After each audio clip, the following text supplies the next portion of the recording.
Episode 53 best new artist of the year. Vidhi बोली, मुझे नहीं पता मेरी मैनेजर मुझे यहाँ लेकर आई है। मेघना, ये बोलकर रोहन के स्टाइलिस्ट ने मेघना की तरफ देखा जहाँ वो आशीष से बात कर रही थी। मेघना बहुत स्ट्रिक्ट मैनेजर है, लेकिन वो दिल की अच्छी है और मेघना ने अपने अंदर काफी स्टार्स को ग्रूम किया है। तुम बहुत लकी हो कि वो तुम्हारी मैनेजर है। विधि बिना कुछ बोले मुस्कुरा गई।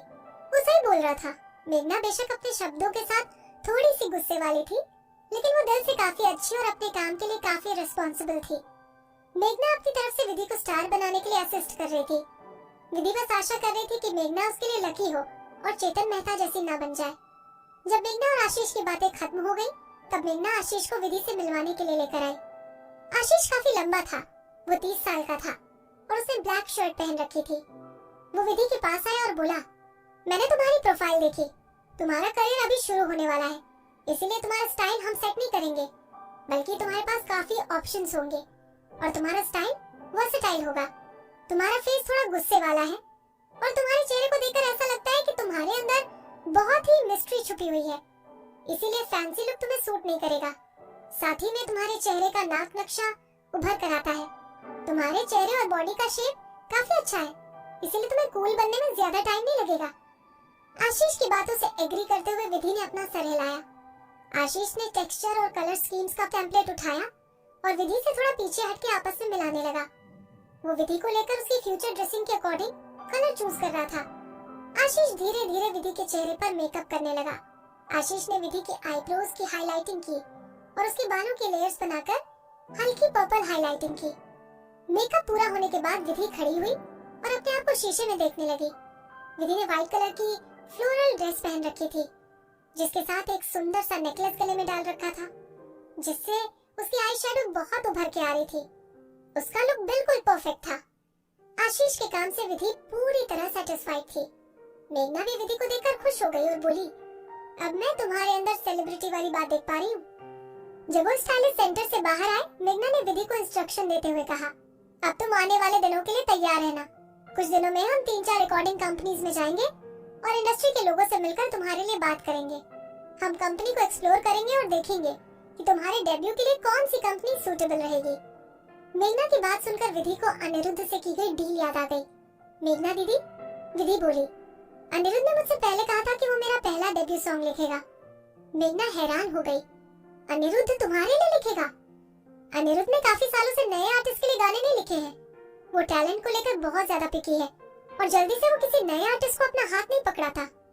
विधि ने मेघना की बात का जवाब नहीं दिया और सीधे अनिरुद्ध को कॉल लगाने लगी। 2 रिंग के बाद अनिरुद्ध ने फोन उठाया। हेलो अनिरुद्ध, तुमने कहा था कि तुम मेरा डेब्यू सॉन्ग लिखोगे, क्या तुम अपनी प्रॉमिस पूरा करोगे? अनिरुद्ध जवाब देने से पहले कुछ पलों के लिए सोचने लगा। विधि, तुमने अपने डेब्यू पर काम करना शुरू कर दिया।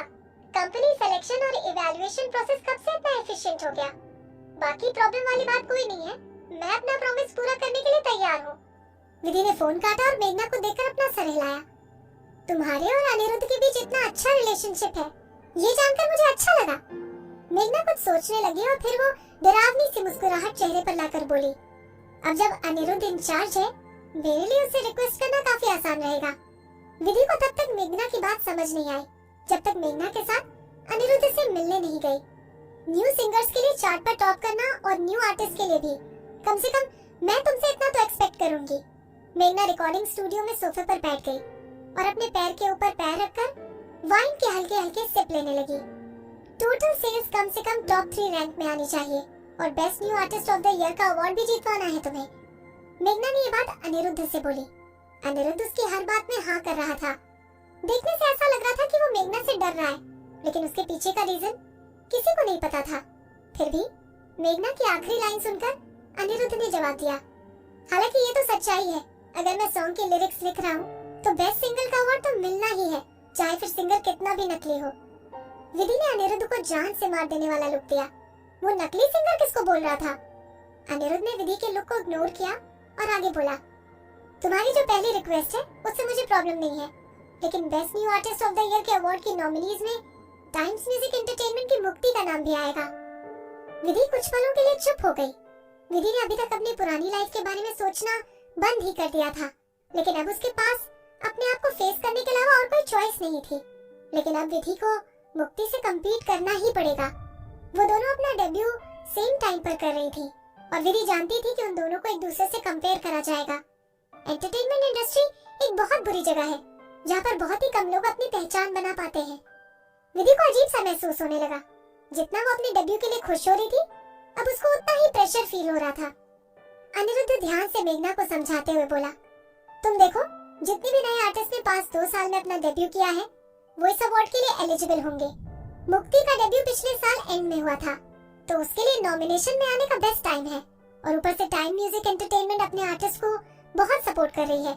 उनकी आंखें पक्का बेस्ट न्यू आर्टिस्ट अवार्ड पर रहेंगी। वो आगे बोला, लेकिन हम अगर विदुषी की करंट प्रोग्रेस देखें तो उसका डेब्यू साल के एंड तक ही हो पाएगा। अगर हम मुक्ति को विदुषी से कंपेयर करें तो विदुषी पूरा 1 साल लेट हो चुकी है। इस साल विदुषी के लिए ये अवार्ड जीतना बहुत मुश्किल होगा और हमें उस पर अवार्ड का प्रेशर नहीं डालना चाहिए। बेहतर होगा कि विदुषी अगले साल अवार्ड के लिए ट्राई करे। अनिरुद्ध की बातें समझदारी वाली थी, बल्कि विधि भी अनिरुद्ध की बातों को अच्छे से समझ पा रही थी। मेघना ने दोनों को बहुत गुस्से भरी नजरों से देखा। बस तुम दोनों इतना ही सोचते हो। विदुषी, मैं तुम्हें बता रही हूँ, अगर तुमने इस बार best new artist of the year का अवार्ड नहीं जीता, फिर देखना मैं तुम्हारे साथ क्या करती हूँ।